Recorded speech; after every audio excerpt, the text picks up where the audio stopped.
2020년 9월 25일 새벽 설교입니다. 오늘 본문은 사도행전 23장 1절에서 35절입니다. 본문 읽기는 1절에서 11절까지만 읽도록 하겠습니다. 바울이 공회를 주목하여 이르되, 여러분 형제들아, 오늘까지 나는 범사의 양심을 따라 하나님을 섬겼노라 하거늘, 대제사장 아나니아가 바울 곁에 서 있는 사람들에게 그 입을 치라 명하니, 바울이 이르되, 회칠한 담이여, 하나님이 너를 치시이로다. 내가 나를 율법대로 심판한다고 앉아서 율법을 어기고 나를 치라 하느냐 하니, 곁에 선 사람들이 말하되, 하나님의 대제사장을 내가 욕하느냐? 바울이 이르되, 형제들아, 나는 그가 대제사장인 줄 알지 못하노라. 기록하였으되 너의 백성의 관리를 비방하지 말라 하였느니라 하더라. 바울이 그 중에 일부는 사두개인이요 다른 일부는 바리새인인 줄 알고 공회에서 외쳐 이르되, 여러분 형제들아, 나는 바리새인이요 또 바리새인의 아들이라. 죽은 자의 소망 곧 부활로 말미암아 내가 신문을 받노라. 그 말을 한즉 바리새인과 사두개인 사이에 다툼이 생겨 무리가 나누어지니, 이는 사두개인은 부활도 없고 천사도 없고 영도 없다 하고 바리새인은 다 있다 함이라. 크게 떠들새 바리새인 편에서 몇 서기관이 일어나 다투어 이르되, 우리가 이 사람을 보니 악한 것이 없도다. 혹 영이나 혹 천사가 그에게 말하였으면 어찌 하겠느냐 하여 큰 분쟁이 생기니, 천부장은 바울이 그들에게 찢겨질까 하여 군인을 명하여 내려가 무리 가운데서 빼앗아 가지고 영내로 들어가라 하니라. 그날 밤 주께서 바울 곁에 서서 이르시되, 담대하라.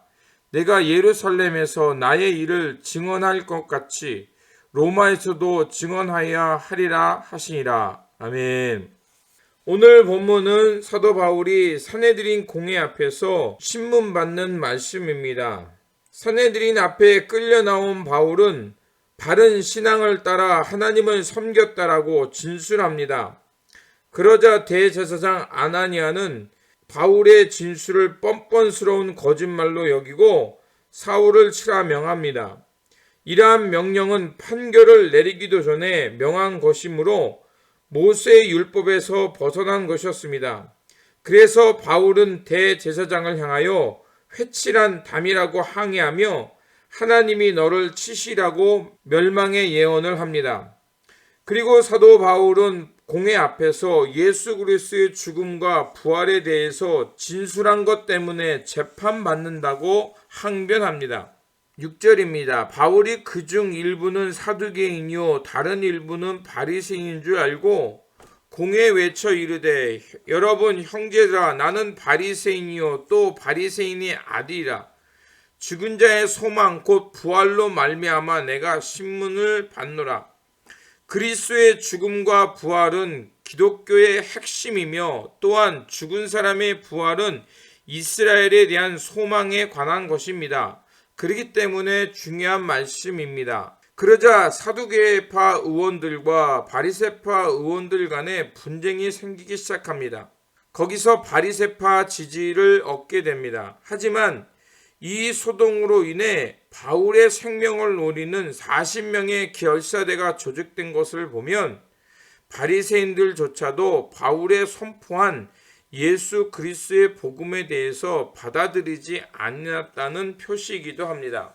40명의 결세대는 바울의 암살 계획을 세우고 천부장에게 청하여 의회에 다시 나올 때 그 과정에서 바울을 살해하려고 합니다. 그때 바울의 조카로 인해 그 계획이 알려지고 천부장의 도움으로 가이사랴 총독 펠렉스에게 보내집니다. 산헤드린 공회에서 신문 받을 때 사도 바울은 자신의 사명의 목적을 분명히 전하는 것을 알 수가 있습니다.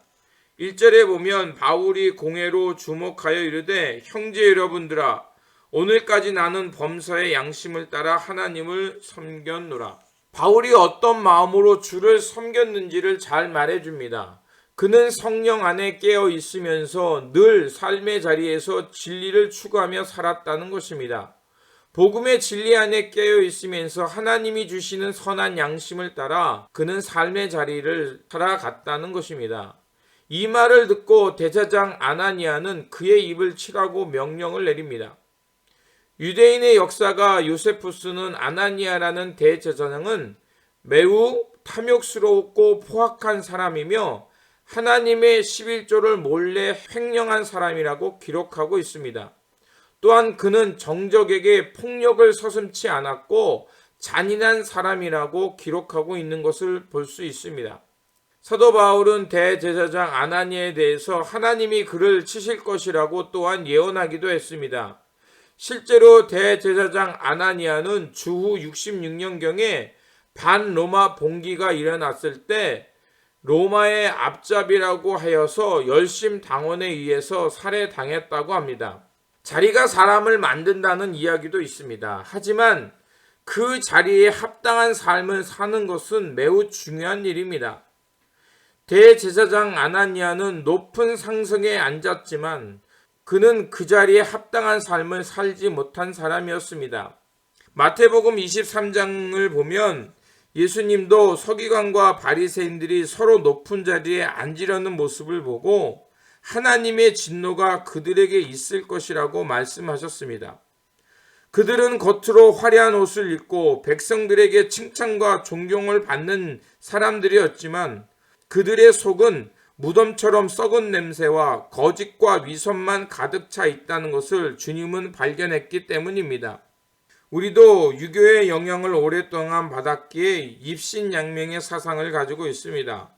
물론 출세해서 이름을 세상에 알리는 것은 참으로 좋은 것입니다.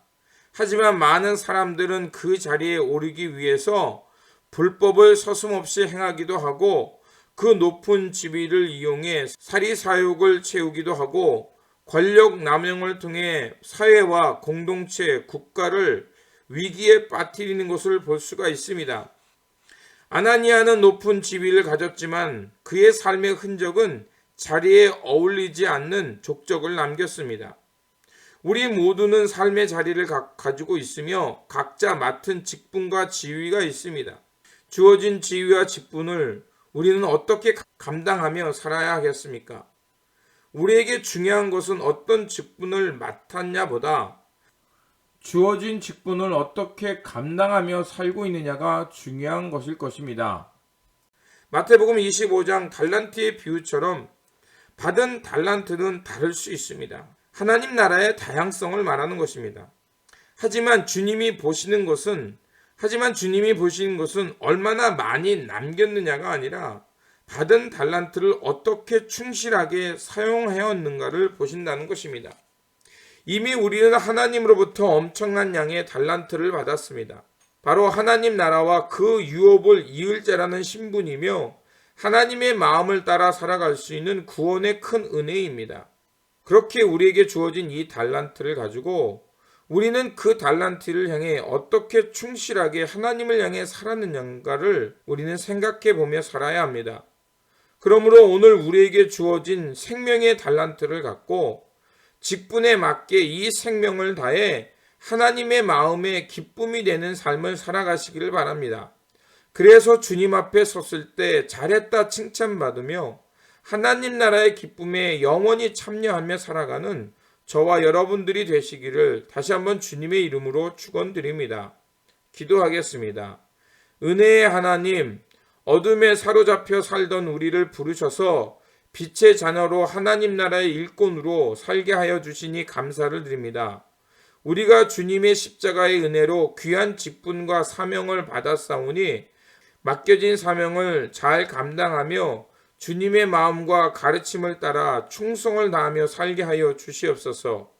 그래서 우리의 삶의 자리에서 주님의 이름은 높아지며 주님 앞에 섰을 때 잘했다 칭찬받는 신실한 일꾼들 되게 하여 주시옵소서.